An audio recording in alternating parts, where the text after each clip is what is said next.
I'm just going to show you a few of our cornerstone dishes. Chicken tikka masala. This is a curry dish, yes, roasted chicken, also known as tikka. Served with a creamy tomato-based sauce. Very, very rich flavor. Palak paneer, arguably our healthiest dish. Now, this is typically composed of spinach and cottage cheese, but can be supplemented in different ways. Rogan Josh, the literal translation from Kashmir, is red lamb. And the red comes from the Kashmiri dry red chili pepper, but the dish's heat will be toned down by a cream sauce. Stuffed paratha is what may be one of our more popular lunch dishes, and this can be stuffed with or without a meat. Usually mashed potatoes, coriander, cumin, turmeric, and red chili spices. And these are best eaten with a chilled yogurt or your favorite chili or chutney, excuse me. Stuffed naan, also likely to be a popular lunch option. Naan is oven-baked flatbread, similar to paratha, only thicker, and the dish can be supplemented similarly to stuffed paratha. In fact, most of these dishes can be customized through the list of add-ons and sides that you see here. Alright, and now our service blueprint broken down into 4 dimensions. Physical evidence that basically lists out all the tangible restaurant items a customer will see. And then the actual service chain is illustrated in the second, third dimension. Customer contact support, what we started to refer to as on-stage. Support process, what we've begun to refer to as backstage. And so I'm just going to lease the help of Joe Whitecollar here to show you all how the customers move through the Taza Spice service chain. So Joe walks into arrives, parks, walks in, of course, all this typical, goes to wait in line. Important part of this process is that he reads and reviews the menu before he goes in line. How we're going to execute this is possibly through handout menus they pick up when they walk through the door, or maybe even a large display panel right by the door. This waiting in line can usually be a bottleneck in this kind of business. So he places his order that initiates the cooking of the food. You'll see in the backstage, prepping of the food is occurring, also feeding into the cooking. And this kind of serves more as a supply chain, really, not really initiated by the order. Their job is more to make sure that we have enough food there in case volumes increase, but at the same time, not too much or not excess capacity. So he makes his order, walks through, picks up his food, delivers the food that he eats, and then, of course, Joe will walk out and leave, and we have bussers to wash dishes and empty the trash cans and keep the place nice and tidy.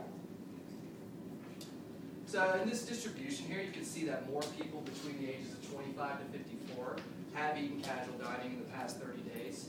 Over 51 million, in fact. However, it's worth noting a higher percentage of adults aged 55 plus have eaten casual dining in the past 30 days. And that's just compared to the percentage of adults 55 plus in the United States. These two age demographics just index higher. But we chose age 25, 54 as our primary target. Some additional facts about fast casual diners. They're Caucasian, they don't have kids, they're married, homeowners, employed full-time, and are likely to have a household income of 75K or plus. So if that doesn't give you a picture in your head of who these people are, maybe this one.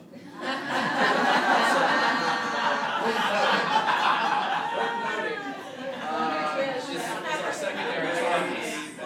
Retirees showed to be 10% more likely to have eaten casual dining, and then also Asians 29% more likely. I want to be on that slide. We were very happy to find that 32.6 million people are in the South Atlantic region, simply because we don't have to consider moving to California anymore. So naturally, we chose Florida as our launching pad and identified some possibilities in the Orlando area. Using census data, we compared Orlando, Winter Park, and Seminole County, which included a couple of different cities that we were considering, and unfortunately the census does not list out stats on all of those little cities. Both Winter Park and Seminole County seem to be the stronger candidates, considering the Caucasian population and poverty levels.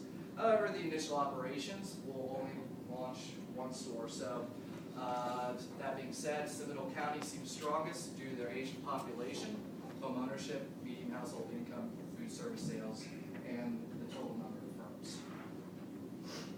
So considering the analysis, Lake Mary is where we plan to locate our first restaurant.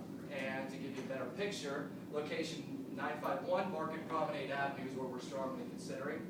Now, if the stats I showed you don't really convince you Lake Mary's ideal location, we'll see what Nielsen Claritas Prism has to say with it, which is 4 out of the 5 Prism segments you see here. Gray Power, Home Sweet Home, pools and patios, and then the upper crust all match perfectly with our target audience. The young influentials, they'll really just be our employees. Promotional collateral materials is going to be very important. Menu brochures distributed to businesses, fishbowl, business cards, sweepstakes, drop your business card in, we call you. Branded pens to keep our face in front of all of our target market more often. And then loyalty rewards programs, buy 10 meals, get 1 free, that kind of thing. Billboards, relatively less expensive than TV or radio, and excellent vehicles for local small market advertising. Email, 96% of casual diners use it. And then interactive marketing, Indian food recipe blog or website is an idea. I changed it to blog just because there's operational costs involved with the website. Blogs are relatively basically free. Facebook, Twitter, restaurant.com listing, and yeah. Online ordering is part of our distribution strategy, of course, through tazaspice.com. And then, of course, we'll have takeout options and cater to the walk-in customer. The notice delivery is not here.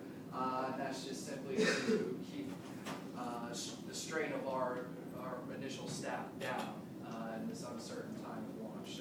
But that may change as we get through business. Maintaining a price range of $5.99 to $70.99 will keep us competitive with all your Paneras, Chipotles, and other fast casual restaurants. $1.99 is the average for drinks in this segment. And then you'll see the price of the sides right here. So maintaining a standard of excellence, customer service, and the delivery of fresh, savory meals. This is how we're going to deliver our customer satisfaction promises. And hiring disciplined, self-directed cooks, so management can spend more time on stage with the customer will be important.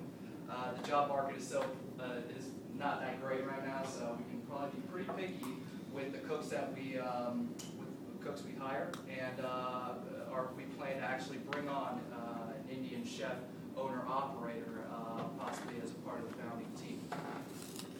And with that, I'll ask you to ask.